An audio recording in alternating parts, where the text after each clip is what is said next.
Kaya mo na, babe. Please. O ano naman sabi ko. Alam mo naman ako. Kaya nga ako nga magsasalita. Kumalma ka lang sa side. Babe, I can't do it by myself. Nagre-record sila doon. Nagre-record pa rin? Ewan ko, nakita ko may phone doon sa window. Bad trip ako ha. Baka kung anong masabi ko dyan, baka paalisin ko yung mga yan. What's up, party people? So, my brother Ranskal just had his 28th birthday. And for the past vlogs and videos, palagi na lang ako nagpa-prank sa kanya. Ginawa mo! Pakilang prank ko na to! Baka naman! Sa prank ka ha? At dahil birthday niya ulit, ipaprank natin siya. So recently, if you guys don't know, my brother, together with his girlfriend Ate Melissa, has opened their Airbnb. And it's doing pretty well. So I was wondering, had they ever had rude Airbnb guests? So to pull this off, I need to talk with... How are you feeling? Kasabot natin syempre si Ate Melissa, no? Siya yung nag-process of everything, so... Always feels good to prank, babe. Period. Is he up right now? He just woke up, so tinawagan niya ako before I came here, and I told him that I was gonna call my parents. And you're here! Oh my gosh! Okay, time check. It is 3:36 p.m. Yes, he just woke up. And actually, ngayon na yung check-in time ng mga guests natin, diba? If you guys don't know, sa Airbnb nila kuya, si Ate Melissa yung nag-aasikaso lahat pag may nagbo-book, siya yung magre-reply. And yung mga guests natin today, ang mga characters natin today, they went through the whole process on how to book on their Airbnb. Yes, they went through the whole process like a usual guest. So we had to ask them for their valid IDs, we had to make them sign a terms and agreement, and then they had to do a security deposit. So may process talaga siya. So it's very secured here kasi medyo stricto sila sa buildings here. Tama. So para real na real. So kung mag-check si kuya ng ano, legit talaga na may guests today. So yeah. No loopholes. No loophole. And syempre, this prank wouldn't be complete without our rude guests. And they just arrived. So introduce yourselves. Oh my god, hi guys, I'm Daniel. Sam! Jack. Jug! So sila po ang mga guests ng Airbnb nila kuya today. Syempre, kasabot din natin sila sa prank. Ready na ba kayo, ate, kuya? Oh my god, this is so exciting guys. Parang sa amin nakasalayo. Let's do this. Pinana-pressure Gusto kami. ko ng ano, sample acting. Ngayon na. Go, paano? Sample lang. Ano kayo pagpasok doon, may inis ako kasi bakit yung mga ano.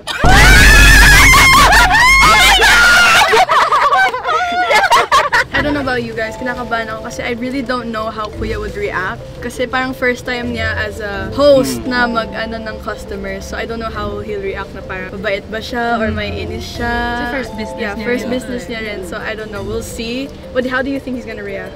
Feeling ko ayaw niya at first, ayaw niyang pumunta dun sa condo, ayaw niyang parang ganun na ano, parang just text lang lahat. Yeah. Siguro ganun muna, tapos Pag sobrang OA na, feeling ko pupunta talaga pupunta yun. talaga siya. And I don't know! Paano ba kami magiging OA? Paano natin mapapababa si Rans? Oo nga, paano ba? Parang the most pettiest things muna siguro. Tsaka ang ganda kasi, so Maganda paano talaga. natin parang... Yun nga, dun siya maiinis kasi parang ano meron? Brands, we're coming for you. So, it's prank time. Before we get started, let's wait for our rude guests to arrive at the Airbnb. Okay, so actually, tatambay tayo dun sa may parang music movie room dito sa condo para naka-monitor lang kami dito. Alam mo, never nag-prank si kuya na naman. Ever. Team Niana, stay winning. Okay, update. So, we're just chilling here sa music room ng condo and Ate Melissa sent an update of the record of the CCTV right now. Nakaka-check-in lang ng guests. And look. Like kiss? Gusto lang tayo? Ilan yung maximum? 6. 2? Yeah. 5K? Oh, wait, bibidyo hihi. Galing naman na mag-acting! Hindi tayo nakapasok. Character sila in character! Okay guys, so... okay, Airbnb reveal. So, hi. Very loud. Sakto lang daw yung Airbnb! Ah! Ang perfect nila, in character sila. Pagpasok pa lang, hindi mo kaya. Okay, so we'll wait for more updates, but now they're inside the Airbnb. We'll check on them later. So, nandito tayo sa kanilang newly opened Airbnb located at Quezon City. So, for today's video, ipaprank natin si Rans. And dahil kakabukas nga lang ng Airbnb niya, so makikita nyo sa paligid bago yung mga gamit. Appliances. At ang masasabi lang namin ay scary lang. Makalipas ang ilang oras, this was Kuya's reaction when he heard what they said. Babe, naka-check-in na yung mga nisa. Nakita mo yung CCTV. Di pa. Nagbe-video sila. Ewan ko kung vlogger sila. Nagbe-video? Check ako.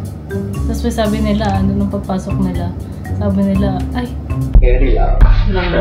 ano yun? Pinag-uusapan nila yung kung ilan yung pwede. Oo, ano sabi? Hindi mo ba tinignan? Tinignan ko kasi medyo hindi ko narinig ang lakas ng door eh. Ano sabi? Oo yun. Scary lang, sucks lang. Tignan natin mamaya kung matatawa pa rin siya. Ano yun? So hindi nila nagustuhan, ganun. Nagustuhan naman siguro yan. Paano tayo papasok sa loob, eh may CCTV pala sa labas ng hallway. Sila, hindi masyado good na lang.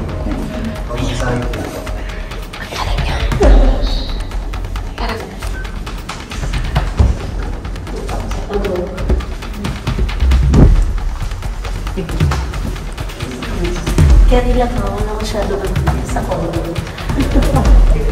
Carry lang.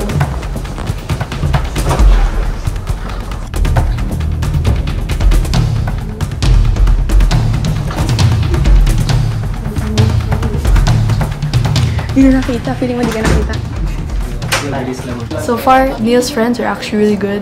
They're in character the whole time, even though off camera. So, it's a good thing. At this point, we were just throwing out the most random reasons just to see how Kuya would react. Matagal po talaga lumamig eh. Ano reply niya? In English na kami, ma. In English. Pwede naman niya sabihin na, taasan niyo po ng 16. Hindi, in English na kami. So, okay na lang yun na sa... Okay, so ang next reklamo pwede siguro kung itanong niyo kung may provided water po ba? Okay, may provide. Makapagreklamo lang. And coffee. Demanding. Gusto ko yung nagchat-chat talaga si Ate Melissa no, parang hindi ka sabwat. And coffee. Oh, go. Love. Sabi? We don't provide water or coffee in the unit, but there's a convenience store just a 3-minute walk away in the next building. Super easy to grab whatever you need. Let us know if you need directions. Can you order for us? Baka maloka, baka punta na agad si Kuya. Hello? Okay, I'm vlogging, so I'm just gonna tell you something. Ano mga sinasabi ni Kuya nung sinend mo yung video ng CCTV? Tumatawa siya tapos sabi niya, ganun talaga ang mga ibang guests. Ganun talaga. Parang in-accept na niya na wala tayo. Kasi sabi wala tayo. So pa siya, tawa-tawa mo na siya. So we're just gonna give you a go signal kung pwede na papuntahin si Kuya. Okay, have fun. Bye-bye. So I'm gonna FaceTime Ate Melissa again because right after the briefing, it's like for real prank time. So okay, so we're gonna do a final briefing just so everybody's aligned. So para magkareklamo sila, we're gonna intentionally like turn off the valve and then irereklamo nila sa'yo, bakit walang tubig? And then you're gonna come here because they're calling you, bakit walang tubig? And then you have to FaceTime Kuya just so that he can hear everything and so that baka yun will trigger him to come here physically. So, are you ready to rumble? I'm ready. Okay. See you later! And now, let's send a message to Ate Melissa so she can come here and start the prank. Sana asap. Hello, good evening. That's odd. The water should be working for the entire building. English. Revise. ChatGPT. Di naman po ako mag-chat kung meron. Ate Chona! Okay lang. Di naman po ako magsasabi if meron. Hehe. Para mas nakaka-irita. I hate that word. Hehe. Feel ko ng tension. Sabi ni Ate Melissa, sabi niya, anong trip nila? Silang first guest natin na ganyan na. Nakakatakot. Sabi ni Ate Melissa sa text, stress na ako. Sabi ni Kuya, wag ma-stress, ma-figure out din natin yan. Wow. Ate Melissa replied to their text in the Airbnb app. Ano sabi? No worries. Sorry about that. Not sure what could have caused that, but we will get that check right away. If that's okay with you, she will need access to the washroom. Pero mag-Tagalog kasi baka nag-English ako dito, tapos pag confrontation namin ni Rans, Tagalog ka. Go, mag-Tagalog ka. Pwede, pot check na now. Kanina pa kasi may na CCR. Nice to meet you po. Ay, kayo yung kausap niya. Yes, wala akong mag-greenhouse. Oo, kasi kanina pa, nung morning, may water naman. Okay. Pero ngayon, wala nang water. Oo, tapos, kanina pa kami nag-message, umaga ng birthday. So, parang, ang hassle kasi. Wala na bang wala na bang ididilim kong ilaw? Yung ilaw to? Oo. Smart light push, pwede naman po yung camera. Ito yung pang-video, pwede naman. Wala kasi siya sa wala siya. Wala po kasi lang siya, isang click lang po yun. Okay, kausap na pala ni Ate Melissa si Kuya, so narinig niya lahat. Okay, pas mo yun naman, pakibalitan na. Okay, Hindi gagamit kanina. thank you. Yung toilet, hindi ma-flash na po. Ano naman yung punta ka na dito, please. Na ako. Is it okay if hindi niyo po ako videohan? Hindi, kasi So, it's just for our privacy reasons. for privacy din namin. Kasi parang LCDH, sabi niya, vlogger nga daw yung may-aning. Ang hirap. Para lang din, We understand naman. privacy Pero, din namin. okay, just out of respect lang po. Ang sabi? Kasama yung partner mo. Yung yung water ha.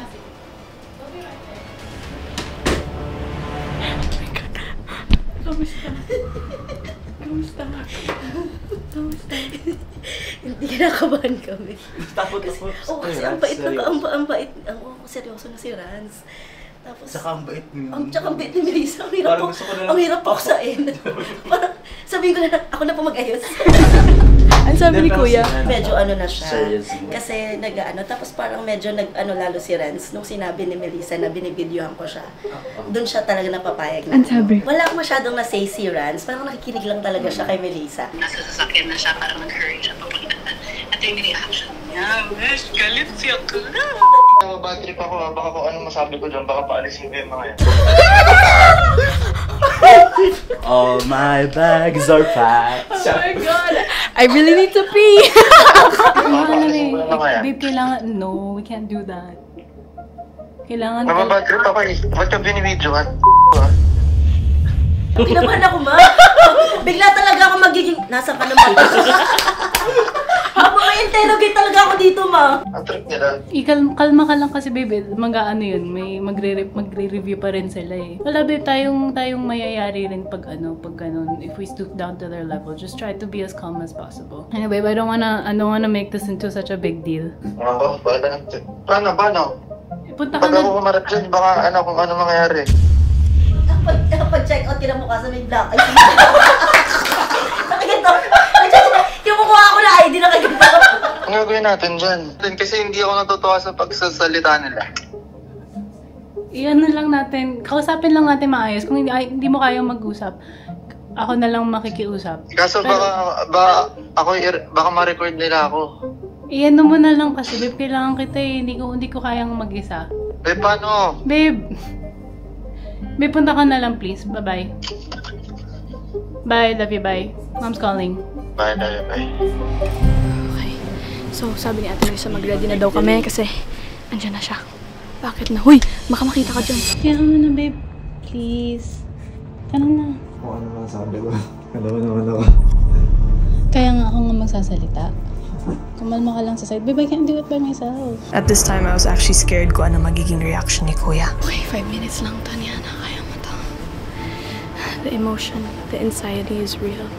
Anxiety, keep on trying. Hi po.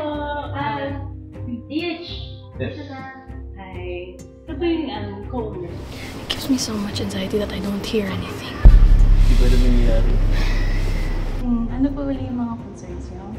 Unang-una yung iingin na kami. Yung tubig sa CR, pasuyo naman. Di ba nag-check? Akala ko na-check mo na. Oo nga eh. Ano pong problem? Walang water, hindi kami makapag-flash, walang water sa bidet. Di ba kanina binidyohan mo? Walang bidet. Meron pong onting tubig. Doon sa flash, pero doon sa Hindi, feeling ko tira yun. tira yun nung kanina pa siguro. Tapos yung bidet, walang lumalabas na water, di ba kanina pa? So kami na dito, ayan, kumain naman kami. 1 hour ago. Yun, kanina pa kami nagme-message. Ang tagal ng response. I can't breathe. Sumagot naman siya doon. Oh, medyo matagal lang. Tapos may manual book. Binabasa naman namin, di ba? Pero, yan, wala yung, sabi ko nga, ilaw, wala naman doon. So, nakaka-hassle tayo parehas na. Message kami ng message. Yung ilaw po kasi 1 click lang po yan. So, paano? Pero yung main concern mo na yung CR. tubig. I think we just need to like wait for the engineer kasi hindi namin kaya ayusin to. So, yan, say for example, like mamaya pang 10, 11, 12. Kailangan na ba? May babae? Oo, meron. Kanina pa. Kanina pa. So, paano natin ayusin? Gusto nyo i-check din. Sige, check na. Okay, so they're in this part of the bathroom. That's a second bedroom. Kung CR pa tayo, kaya na tayo nag-drive.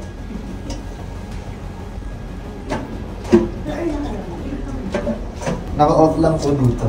Ayan, so binuksan doon. Ayan, off. Baka na-off nyo lang po or ano? Actually, yung concern po namin, kanina pa kasi yung nag-message.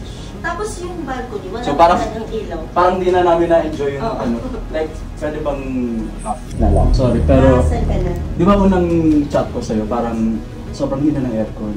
Then sabi mo parang lakasan lang, pero ngayon ba malamig? Malamig naman. Di For ba? us. Tapos yung ilaw, pasuyo, napaka-safe kasi dito. Gusto namin sana mag-outdoor. Walang ilaw.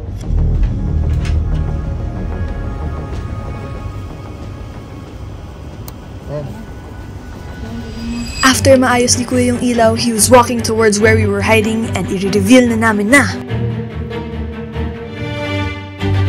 Just kidding, hindi siya sumilip. Ang dami na namin ginawa. Lumabas na. Hindi. Hinahanap namin kayo, pinalabas ko na siya sa balcony, kaya nga nagka-ilaw na to, siya yung nagkabit. Pero walang confrontation kasi Oo. sobrang chill ni Sobrang Franz. chill na, hindi Like, siya okay, nakangisi nakasmile lang nga siya. lang eh. Sobrang Hindi siya chill galit, niya. chill lang siya. Kung ano yung galit niya kanina. Ay, ang galing. So yung first year sa ganyan. Kaya nga eh, paano kaya yan? Wala. Check out sila. Ano? Ang sabi mo? Ba't sila nagre-record? Ang sabi mo? Nakita ko yung daming snacks. Tapos nagre-record sila dun. Nagre-record pa rin? Ewan ko, nakita ko may phone dun sa window. Huh? Dapat sinabi mo na agad sa akin. This is our second attempt and yep, we're calling Ate Melissa again. Let's see kung effective na siya this time. Hello? Hello? Hello, si Daniel. Ka-chat mo sa Airbnb. Yung nakastay ngayon. Okay lang bang pumunta ka ngayon dito? May kailangan po kayong tulong or checking out or... Sabi mo, huwag na isama yung joke, wala naman. Sana in 5 minutes. Pa-check out na rin kasi kami. Tsaka yung refund sana. Huwag mo na isama si Rans. Please. Okay, dito na tayo. Ang station natin ay sa master bedroom. Okay, papunta na daw si Kuya and Ate Melissa. Sabi nila wag isama si Kuya, pero syempre sasama rin si Kuya. Hindi niya papabayaan si Ate Melissa.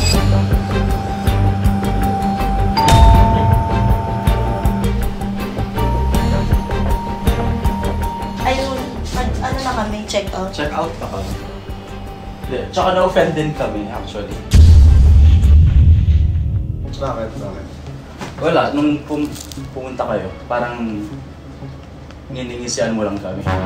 In English. Like, di ba may problema nga, tas nakangiti ka. Yeah, I'm just trying to be as nice as I can. Hindi ko na-intindihan. Wala, parang nakangisi ka lang. Like, parang... I'm just trying to be Oo, as pero... nice as I can. As a host of the place, right? Iba kasi yung dating. I mean, it's up to you guys. What you guys said, well... Oo, pero na-offend nga kami. Tas si Melissa pa, parang... Sorry. Ang bagal ng response niya. Ang bagal, tas pagdating dito parang... gaganyan. Sorry guys. But yeah, you guys can just leave. Yes, Siguro hanap na ng ibang Airbnb. Baka hindi lang right for you guys yung place. You have to check first everything if it's all good. Okay na, nandiyan naman na yung mga bag. We're gonna do that right after you guys check out. Usually kasi hindi kami yung gagawa natin. Ba't kayo yung gumagawa ngayon? Yeah, we're doing you guys a favor. Pa-check na ngayon, para makalis na rin kami, mabigay na rin yung security deposit para settle na.